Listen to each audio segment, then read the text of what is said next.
Hello tout le monde, j'espère que vous allez bien. Je vous fais une vidéo que j'ai pensé peut-être importante de faire. Je sais pas quel est le terme vraiment adéquat. Sur le deuil maternel, parce que pour ceux qui ne le savent pas, pour ceux qui n'ont pas vu mes vidéos précédentes, j'ai perdu ma maman il y a 5 ans. Et du coup, en fait, j'ai pensé qu'il serait assez important. Pour certains, après, pour d'autres, ils vont peut-être pas vouloir bouger, hein, bien sûr, mais enlever les tabous sur tout ce qui est la mort, tout ce qui est le deuil, euh, la perte d'un proche, etc. Et en fait, bah, moi, je suis complètement apte, si on peut dire ça comme ça, à en parler. En fait, je peux parler de ma mère sans pleurer. Je peux parler de sa maladie sans pleurer également. Bon, je vous cache pas, c'est difficile, hein. Je suis pas un surhumain, je suis pas un être incroyable qui n'a pas de sentiments et tout. Vraiment pas. C'est juste que je pense que chacun vit les choses différemment et que moi, en fait, j'ai cette force, peut-être, si on peut appeler ça aussi comme ça, de réussir à en parler de façon très libre et sans être trop triste. Voilà.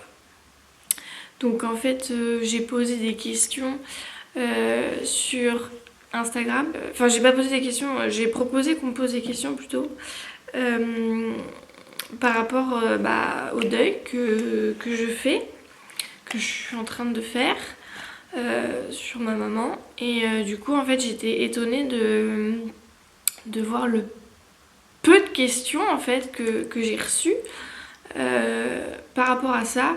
Et en fait, j'en parlais avec un très bon ami à moi qui m'expliquait que, en fait, il ne m'avait pas parlé de ça. Ça n'empêche pas d'être là à écouter les gens parler s'ils ont besoin. Mais lui en parler, c'est trop compliqué. Et en fait, j'avais jamais vu ça de cet œil-là en fait. Et du coup, j'avoue que j'ai été très surprise de ce qu'il me dit. Et je l'entends hein, complètement, bien sûr. Mais c'est vrai qu'en fait, quand on perd quelqu'un, quand c'est fait, quand on le vit, eh ben, ça n'a rien à voir avec quand la personne est encore vivante, hein, ce qui est tout à fait logique. Mais du coup, en fait, je pense que on n'est pas prêt à en parler quand la personne est encore là. Enfin, c'est un peu le schéma que j'ai fait dans ma tête. Après, il y en a peut-être d'autres qui vont se dire bah non, tu te trompes, ou alors. Enfin, chacun a ses aspects différents de la chose. Du coup, en fait, la question. Enfin, j'en ai eu deux. Donc, la question sur laquelle je vais répondre aujourd'hui, je pense que je vais faire deux vidéos différentes parce que ça va être très long, je pense. Donc, peux-tu nous expliquer les étapes par lesquelles tu es passé pendant ton processus de deuil? Alors, il faut savoir que mon deuil n'est pas terminé. Je ne sais pas, moi, à l'heure d'aujourd'hui, si mon deuil sera terminé un jour, si j'arriverai à ce que tout ça se soit passé, j'en sais rien. Je ne sais pas. C'est quelque chose que, bien sûr, je n'ai jamais vécu avant et qui est. En fait, je vis au jour le jour et du coup, on verra bien comment j'évolue, quoi. Si jamais je fais mon deuil ou non, ou voilà, j'en sais rien. Du coup, pour répondre à cette question, je dois dire que le premier sentiment qui m'est venu, la première étape en fait, ça a été le soulagement. Ça va peut-être paraître dingue pour certaines personnes, ça va peut-être choquer plus d'un, comment tu peux être soulagée de ça, que ta mère soit partie, etc. J'en sais rien. Mais en fait, ce qui se passe, c'est surtout qu'on pense aux malades d'abord. Enfin, je pense aux malades de mort. Et ma mère, elle, a été malade pendant 5 mois. Alors 5 mois, en fait, pour vous expliquer, elle a eu un cancer de l'utérus avec des complications, etc. Des choses rares, comme ils disent. Bien sûr, il faut que ça tombe sur moi. Voilà. Du coup, elle a été malade 5 mois. Donc ça a été très très très rapide. J'ai vu ma mère dans des phases complètement différentes où elle faisait semblant d'aller bien pour nous, pour ses enfants, pour son mari. Parce que je pense que quand t'es aussi malade, quand t'as un cancer aussi grave, je crois que quand elle nous a annoncé qu'elle était malade, elle était au stade 2, sachant qu'il y en a 4, il me semble. Du coup, ben ouais, je suis passée par cette étape-là du soulagement parce qu'en fait, je pensais à elle d'abord parce que elle était heureuse d'être avec sa famille, d'être entourée, d'être là où elle voulait être. Mais en même temps, elle avait mal, elle avait des très très grosses douleurs. Et ça forcément, quand tu ne sais pas comment ta vie va continuer, quand tu ne sais pas comment va se passer le lendemain, quand tu ne sais pas tout ça, quand tu n'as pas de réponse sur l'avenir, et ben ça peut paraître très très angoissant, que ce soit pour le patient en lui-même, donc le malade, ou alors pour les enfants, parce qu'on ne sait pas ce qui va se passer, on est encore complètement novice là-dedans. Même si moi j'ai vécu des choses douloureuses, la perte encore d'autres proches, mais bon, moins proches que ma mère, on ne sait pas si la personne va guérir ou non. Et en l'occurrence, vu nos antécédents, même si moi j'étais dans une bulle où en fait son décès était pas envisageable, on va dire. Enfin, j'y pensais pas en fait. C'était tellement inenvisageable que j'y ai jamais pensé, sauf 48 heures avant qu'elle parte. Et voilà, je l'ai vu tellement mal, je l'ai vu pleurer. Voilà, je l'ai vu à l'hôpital. Enfin, je l'ai vu dans des phases tellement différentes les unes des autres que en fait c'était vraiment compliqué à gérer. Et surtout les phases où elle était à l'hôpital, c'était vraiment le pire pour moi, parce que moi les hôpitaux j'en ai pas franchement des bons souvenirs. Du coup voilà. Donc quand on m'a annoncé qu'elle était partie, effectivement j'étais soulagée, parce que je me suis dit enfin elle ne souffre plus. C'est juste ça en fait. Enfin elle ne souffre plus. Et je pleurais hein, quand même, parce que j'avoue que j'ai même pas les mots là-dessus. J'étais quand même triste, forcément. J'avais peur. Mais la plus grande chose, et qui m'a vraiment étonnée à la hauteur de mes 19 ans, c'est d'être soulagée pour ma mère, en fait, qui n'est juste plus là, qui ne souffre plus. Et du coup, voilà. Donc il y a eu cette première étape-là. Après, il y a eu l'étape où tu réalises. Tu réalises que la personne n'est plus là. Ouais, enfin, je sais pas comment on appelle ça. Ouais, ouais, tu réalises en fait que quand tu rentres chez toi, que l'enterrement est passé, que tu dois vivre avec ton père. Bon, heureusement qu'il est là, lui, je dois bien l'avouer.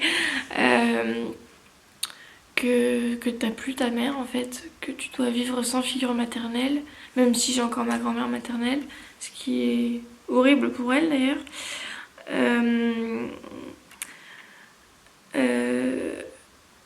Je dois dire que c'est une étape qui est très très très très très dure, parce que il y a encore, comment dire, sa présence.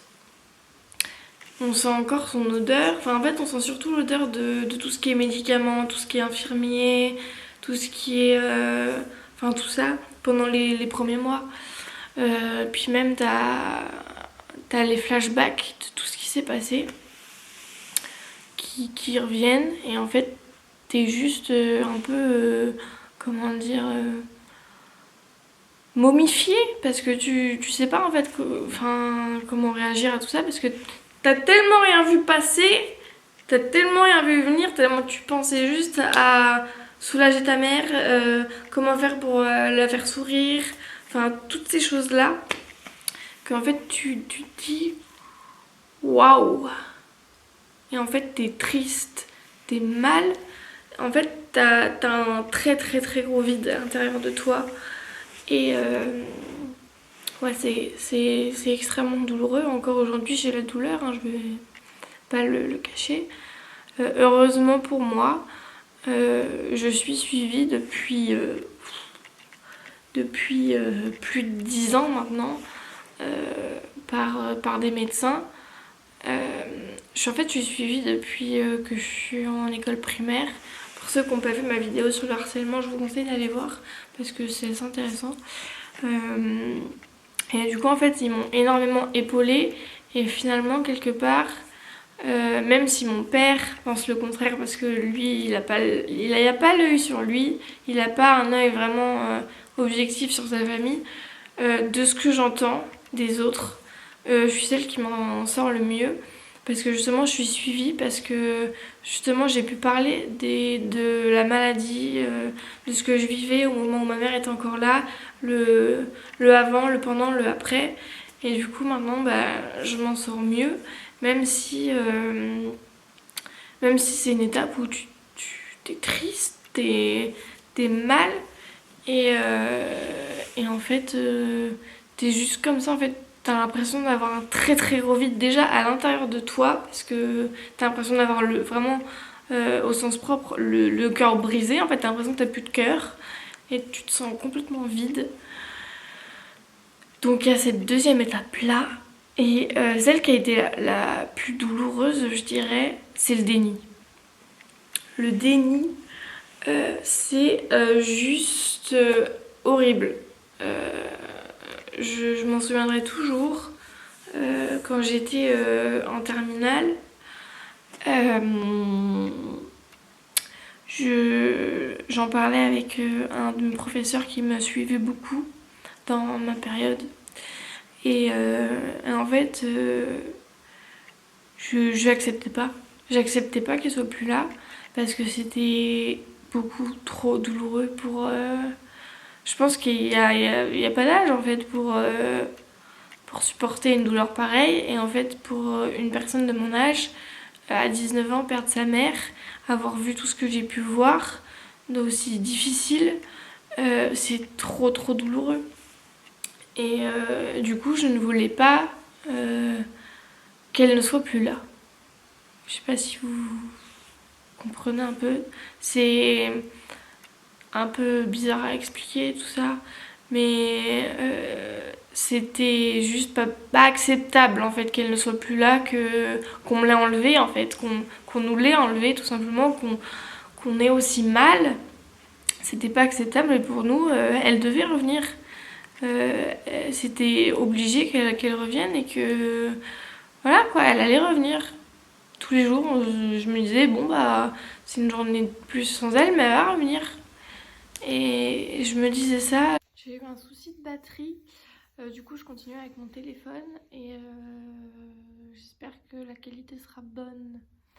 Voilà, donc ouais, je disais que cette période-là, c'était la pire. Parce que je me rappellerai toujours à l'école où en fait j'expliquais à mon prof que en fait j'en voulais à toute l'équipe médicale, que j'espère qu'on ne perdra pas cette vidéo, mais que j'en voulais à mon père, à mon oncle aussi qui fait partie des médecins.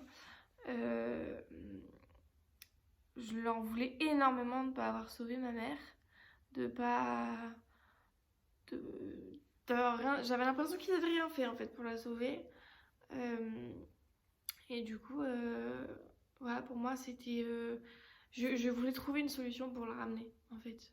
Et il fallait trouver une solution pour la ramener, mais c'était juste pas possible quoi. Enfin, on est sur Terre, voilà.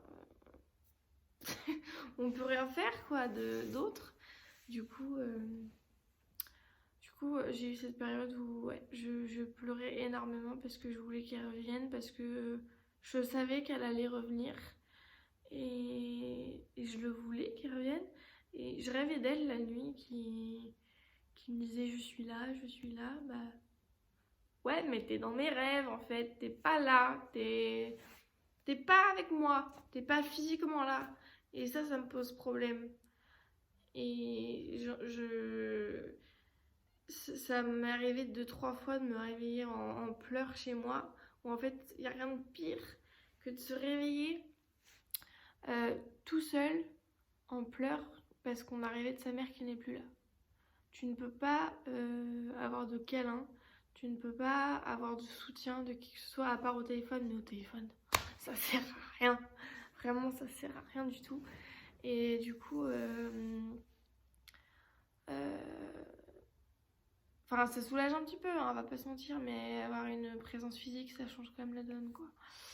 Donc voilà, j'ai eu cette phase-là et heureusement que j'avais ma famille autre que dans le foyer familial, hein, j'entends. Je parle de mes cousins, mes oncles et tantes, etc. qui ont été très présents et qui le sont toujours, hein, même 5 ans après. Mais ouais, dans cette phase de déni, il y a juste rien de pire que cette phase-là. De se dire, elle est encore là, elle va revenir. En fait, c'est une torture interne. Alors qu'on sait pertinemment que bah, ça sera pas le cas, que va falloir vivre sans.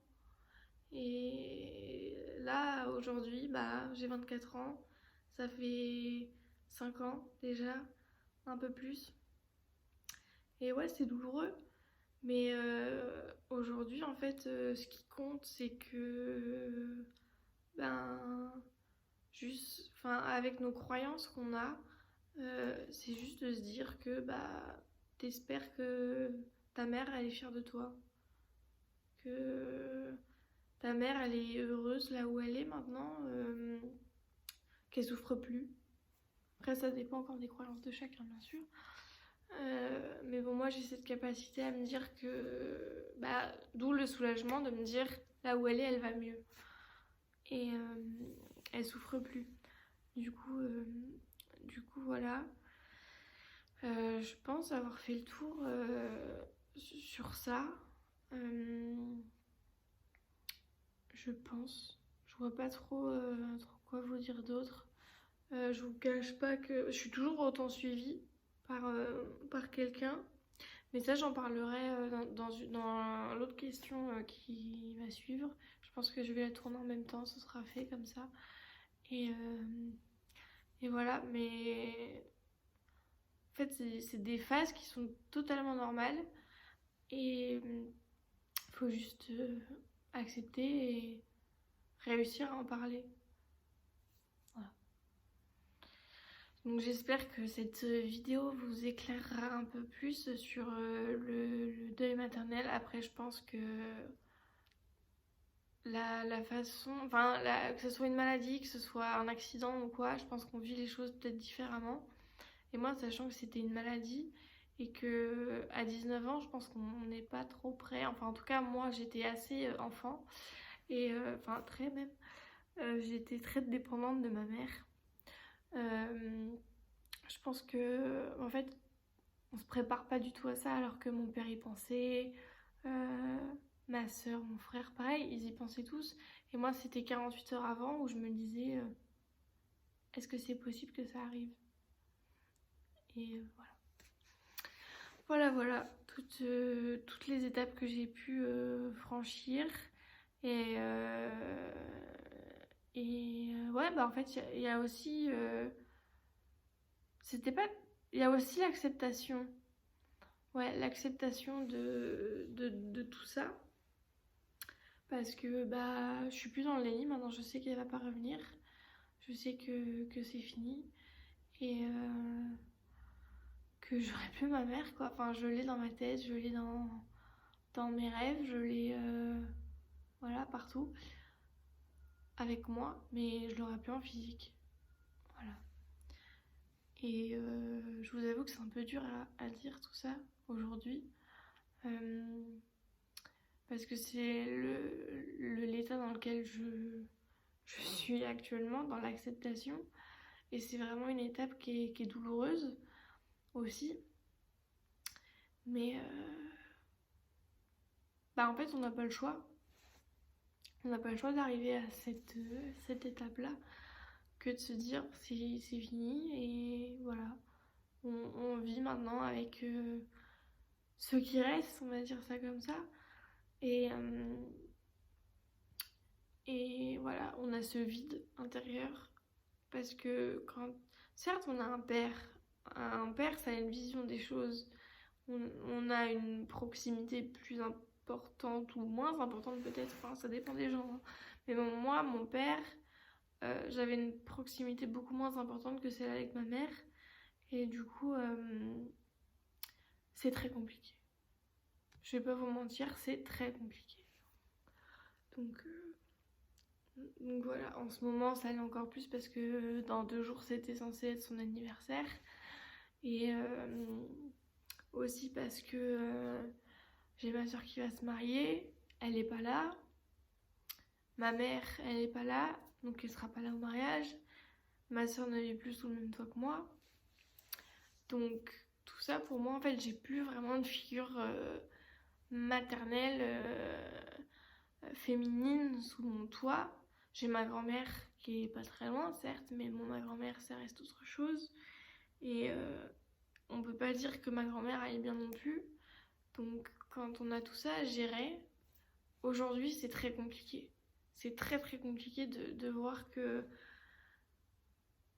en fait les autres vont mal aussi et de le voir. Bah ouais, c'est dur. C'est très dur. Donc voilà. Aujourd'hui, je suis dans l'acceptation. Il y a des jours où ça va, des jours où c'est plus compliqué. Voilà. Tout ce que je peux vous raconter sur les étapes que j'ai franchies et que je franchis encore. Peut-être qu'il y en aura d'autres des étapes, hein, je sais pas. Mais pour l'instant, où j'en suis actuellement, parce que on sait pas si le processus de deuil est infini ou s'il est limité. Enfin, je sais pas parce que un deuil maternel, on le vit qu'une fois et je sais pas, même moi, s'il est différent des autres deuils. Donc, c'est tellement plein de questions qu'on peut se poser que je me pose maintenant en vous parlant. Je me dis, mais est-ce que c'est pareil? Est-ce que c'est pas pareil? Ouais, il y a trop de trucs, il y a trop de questions, plein de choses et du coup, j'ai pas les réponses à tout ça. Mais en tout cas, voilà où j'en suis aujourd'hui. Je vous remercie d'avoir regardé cette vidéo. Et si vous voulez la partager, n'hésitez pas parce que ça peut peut-être en aider certains. Ça peut peut-être enlever des tabous aussi. Et puis voilà. Je vous fais des gros bisous. Et si vous avez des questions autres, n'hésitez pas à les poser en commentaire. Voilà, je vous fais plein de bisous et à très vite dans une prochaine vidéo.